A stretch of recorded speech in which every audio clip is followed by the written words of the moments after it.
windows reaching up to the heavenly light, breathing that down your sacred center, the top, the crown of your head, breathing in that light into your heart.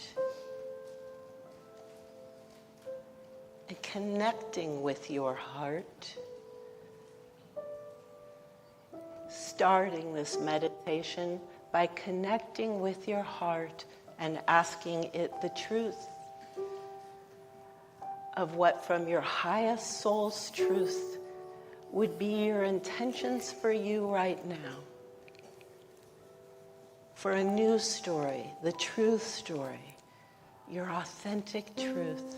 Connect with your heart right now and inwardly create intentions for what you would like the light to bring you right now.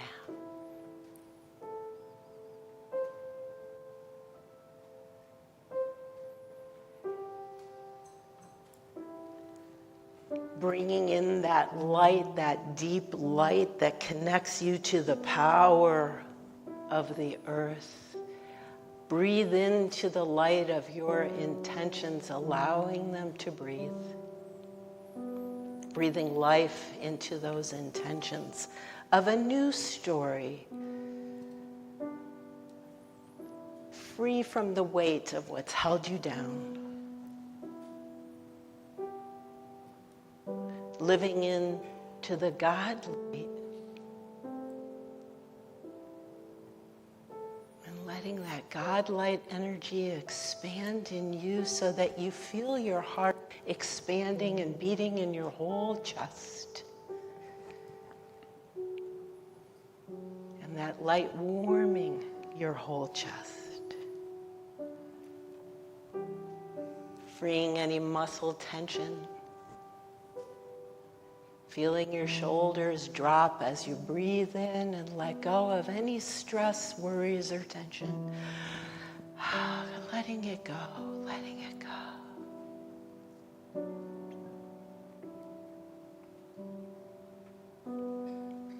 Letting it go. In the same way that the gang that came to repave the parking lot pulled up and cleared out the old, invite the intention that you're clearing out and releasing the old patterns and programs that have weighed you down and kept you in the dark. And now on your next exhale, release those. Let them go. Have the intention that the angels, that divine mind, that the goodness of love is helping you clear them the same way that that old parking lot, the old was taken away. And now it's smooth and fresh and clean. That which you thought might never ever happen, happened. And invite that same energy into any of the crevices of thought, areas in your life where you're wondering if some things might or might not happen. Let those go.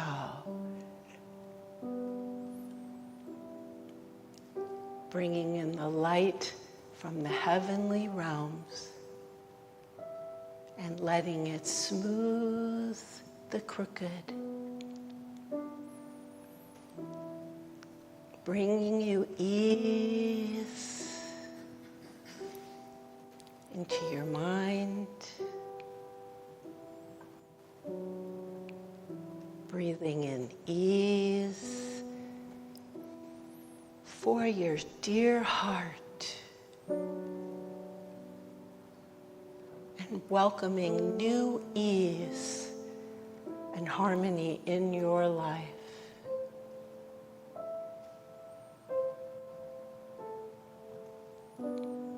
And as you open and welcome the new, the new light of love coming in and coming through you. You are bringing new light and new love to this community, to all communities, to the world community. You are the light.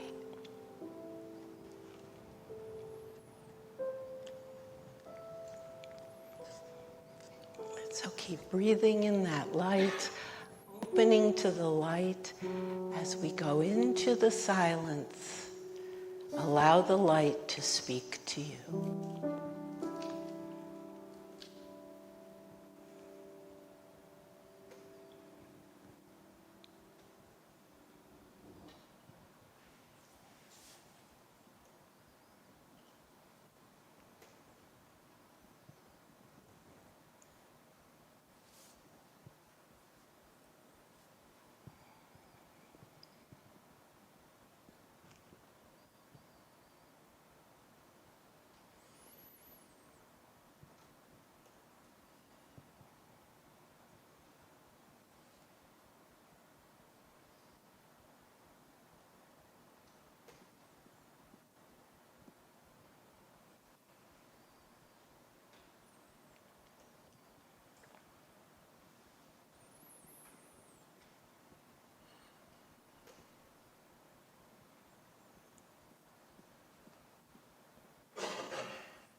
Inviting the light is inviting oneness, is inviting the ladder of love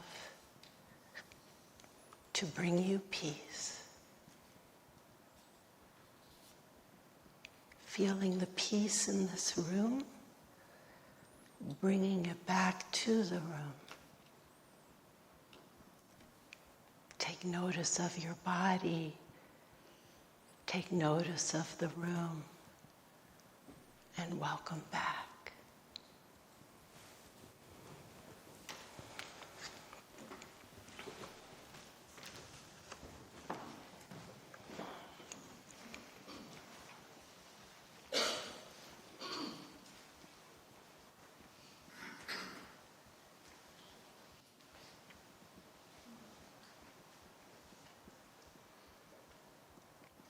Bob Dylan said, "The times they are a-changin'." Anybody notice any changes lately?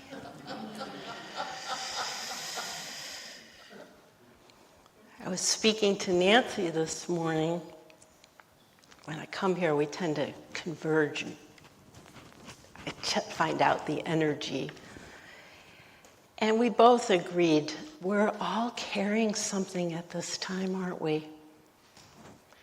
And we have a mindset to attune with the peace and the light, and yet there's an energy that we're living in right now that is pretty heavy. Are you with me? Yeah. There's a song, the lyrics I'd like to share with you, that I think is a good way of opening this message.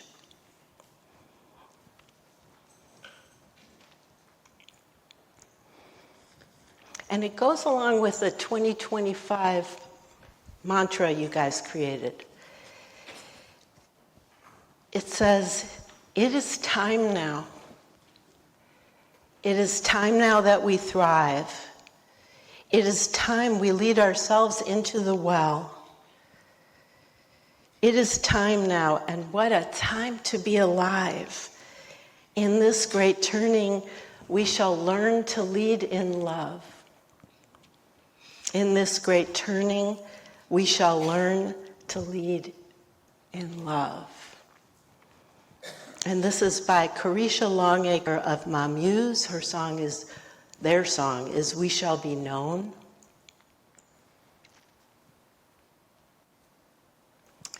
And it is time now that we shall learn to thrive in 2025 and beyond.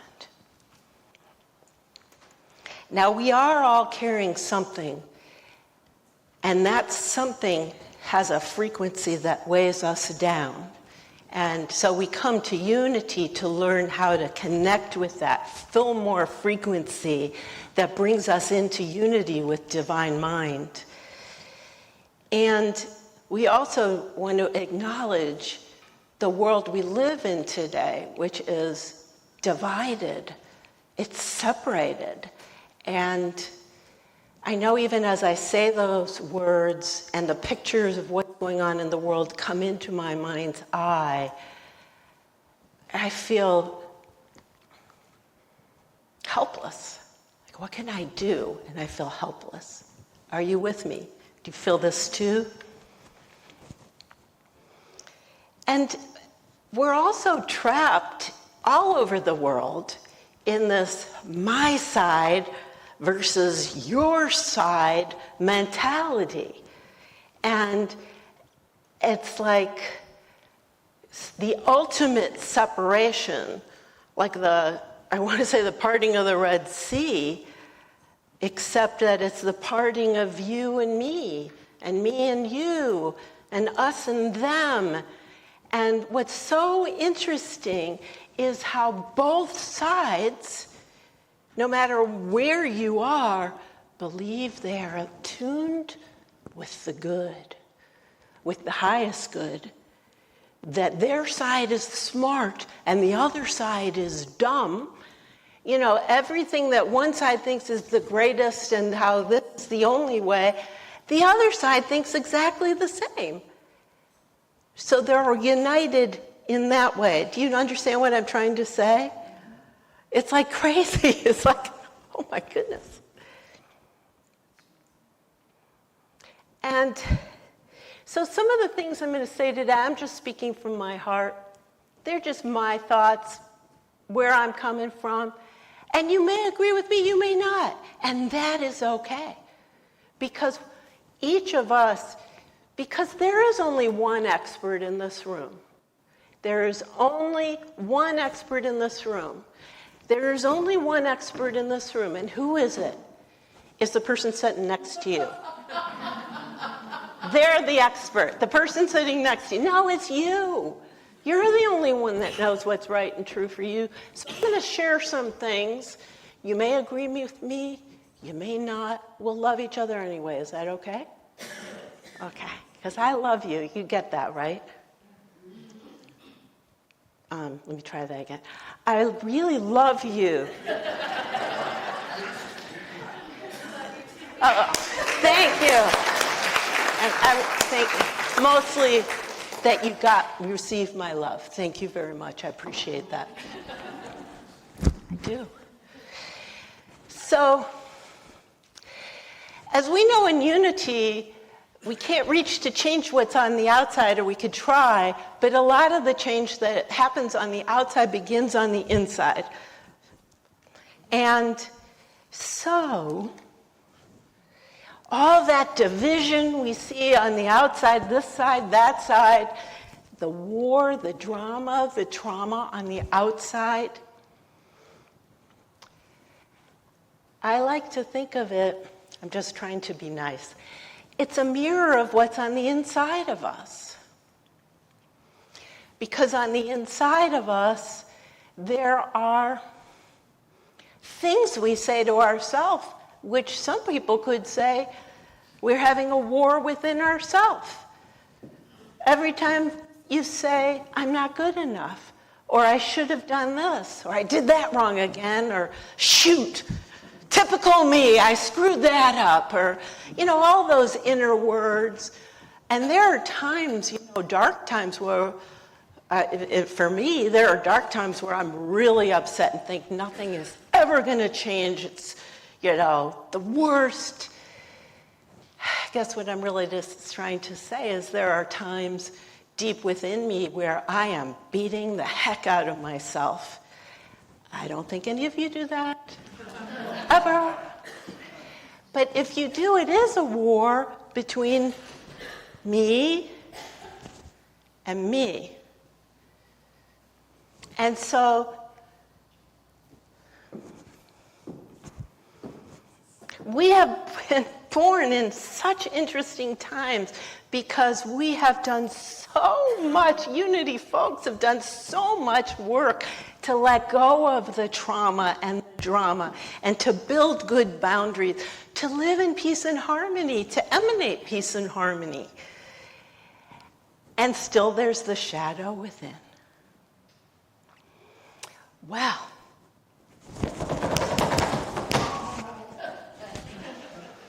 finally, we are at a point, this is changing. Yes, you may or may not believe me, but there's many who do, because for many, many reasons, but astrologically and cosmologically, there's never been alignment in the heavens the way it is right now and going forward since the time of Pythagoras and Buddha. And at that time, in their own individual ways, they changed consciousness from a materialistic consciousness to more, in their own ways, harmony, unity consciousness. And you're living in a time to witness that change, and if you so choose, to enable that change to occur right here, right now. If you want to learn more about this, check out Pam Gregory or Heather Ensworth on YouTube. They go into great detail, and actually there's way more astrologically. This is a time of great creation and rebirth. But check out their websites to learn the details of that. That's their thing. My thing is letting you know that we, everyone on the planet right now, has a choice, a sacred choice we can choose to make. And each of us, it's in our own timing, in our own heart, in our own way, what some people call choosing our timeline. Meaning, we could choose either the known path to live as we've been living in this world, the way we've been acknowledging this world, living the good life of this world, or we can make a choice, a sacred center choice, to step into the unknown and live a soul-led path. And what this means is to choose in our good time, perhaps today, or when you feel so called, to let go of the ego constraints that have held us down, of the conditioning that we've been absorbing like sponges since before we were born, but especially since we've been born. All that conditioning that's told us what is happiness, what we should do, how we should live, what our money should look like, what our homes should look like, what intelligence looks like, what life should be for you. All that conditioning, it is a time where we could choose to say, just even in a prayer, I choose to let that go. Because what does that look like? It's a bit of a mystery. But believe me, if you have that prayer, it will start to unfold for you to see where the egoic conditioning, and I say that in a beautiful way. Our ego just tries to keep us safe. It tries to keep us safe and protected. It doesn't want us to get hurt. So it lives in a fear mode, not letting us change, not letting us see things differently. It's not a bad thing. But it protects us so much, we close our hearts to new things given what's happened in the past. Make sense? We all know this, right?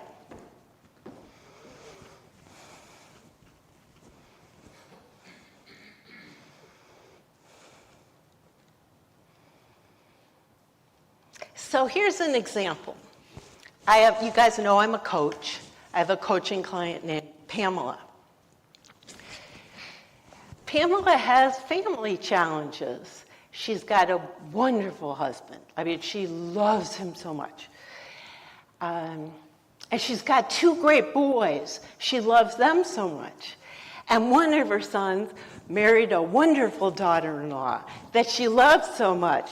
But the other son, married what? Can you guess? A daughter-in-law that is harder, let's just say harder to deal with, disrespects her.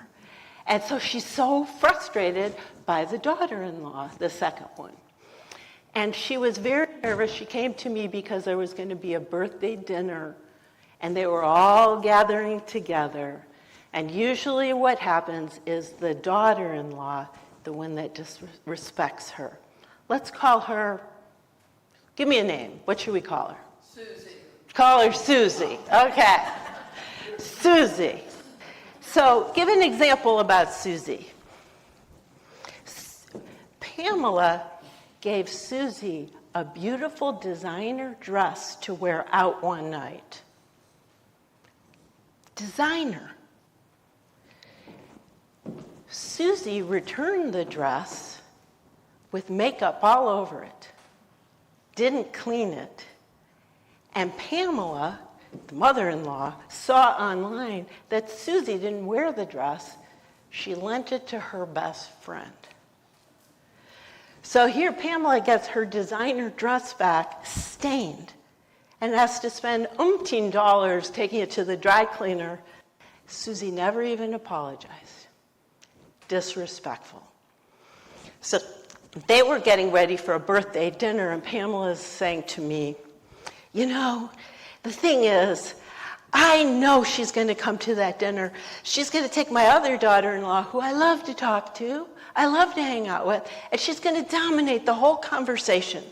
And then my boys are going to be with my husband.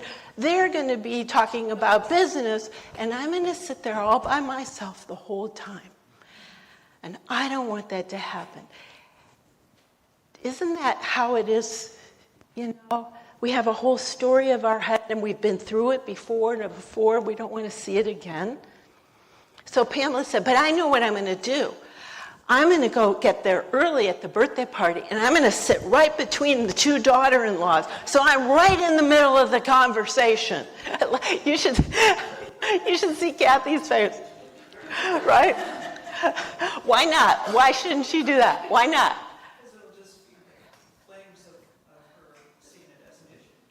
It will be, exactly. It'll make an issue, and who ends up becoming the domineering, controlling one? Yeah. So just what she was complaining about, she became, and it was because her, if we call it ego, but in a loving way, her heart wanted to protect from being at the party and being invisible and disregarded. So she was trying to protect herself. So in the conversation, we talk for quite some time to acknowledge what she goes through with the disrespect from her daughter-in-law that she has no idea how to deal with. And what we came up with was instead of being the one inserting herself, she would talk to her husband and say, honey, would you please sit next to me at the party on Friday? And the boys could sit on either side. And she knew that they'd have finance conversations, but she enjoyed them. So she'd sit pretty and strong. And he loves her. He'd be like, okay, yeah, I'll sit right next to you. I'll make sure I'm seated right next to you. And then the girls would get to sit next to each other. There would be no domineering conversation because everybody had a place at the table. And now, instead of looking like the inserted, domineering mother-in-law, she's next to her husband where she feels love, she's sitting at peace, and she's showing what centered love, open-hearted power is.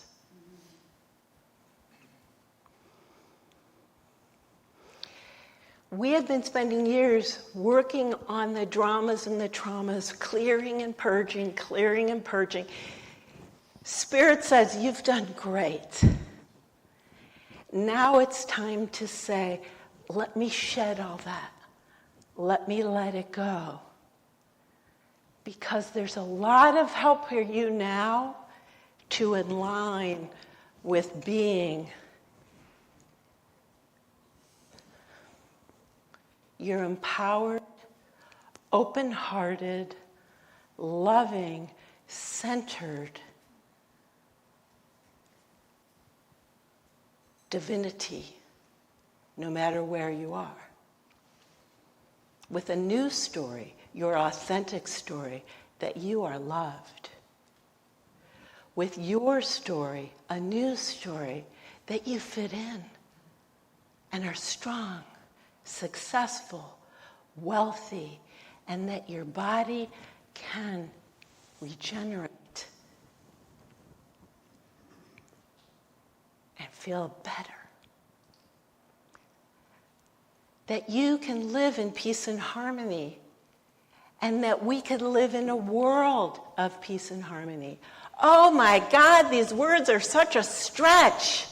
To believe it, you have a choice to step in that light now and allow Spirit to come through you in ways where you start to see it working in you and through you. And it comes out. I'm sure someday you'll hear a story from Paul saying, I just had this knowing, and something new, a new story came in. And it's here for each of us. If we feel now is the time is right, if not, it could be tomorrow, a year from now, 2 years, whenever is right for you. But it's not having two masters. That would be still living of this world. It's choosing the one light and choosing to let go of the rest and focus. Is anyone else seeing the light getting bigger in here?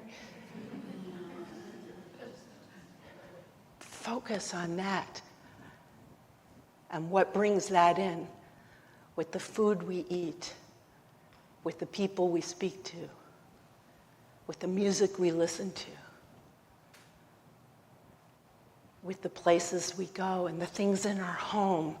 Are they bringing us up to that higher frequency where we stay in that light more and more and can be a bigger channel of the light? Oh, I'm saying some big things to you. Are you with me? Okay, good.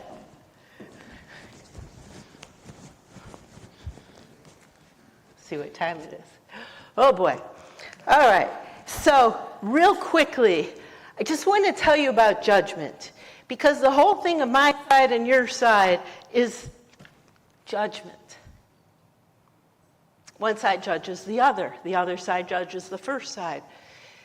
Judgment, no matter who it's from, is a weighing of energy that lowers the frequency. But what it does is it feeds the ego because it makes somebody feel superior. But in feeding the ego, we're actually feeding the fear part of us. by letting go of judgment, which is different from discernment. Discernment is non-emotional evaluation, as opposed to judgment, which is more of an emotional judgment.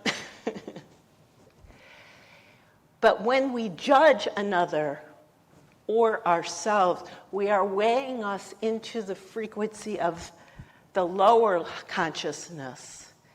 And when we come with an open heart and just tell ourselves, everybody's doing the very best that they can in this moment. Everybody is.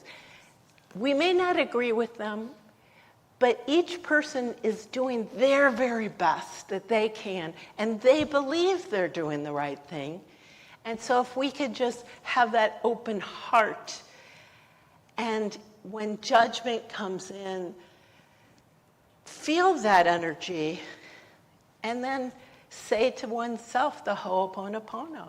I'm sorry, please forgive me, I love you, thank you. I just repeat that instead of the words of the judgment, which actually are coming back and feeding the fear energy. And they're blocking the way to the unity energy. So we open our hearts to all sides. With active listening, we don't have to agree, and we can set up boundaries, but we choose love.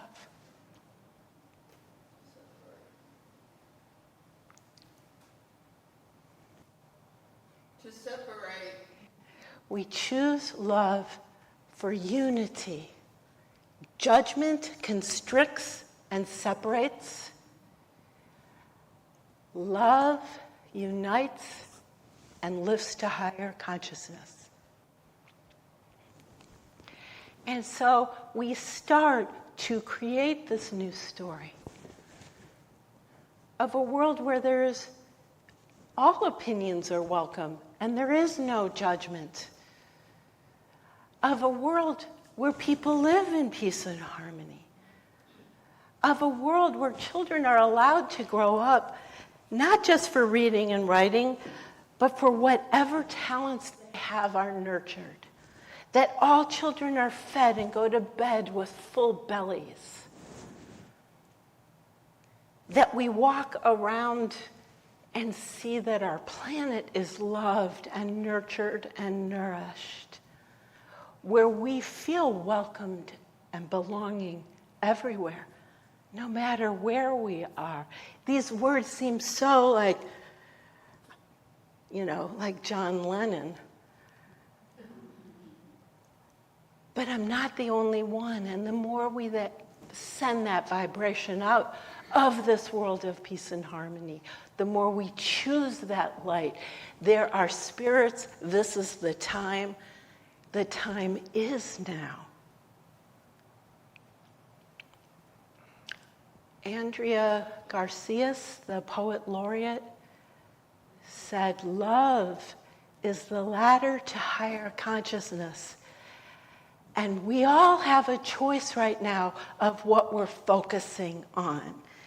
And so in this moment, let us open our hearts and just embrace that light, that love, and that new possibility that you,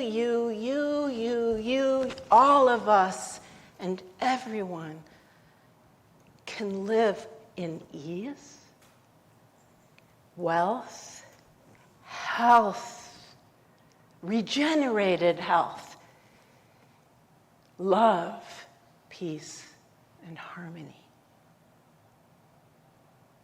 And so it is. Much love to you all.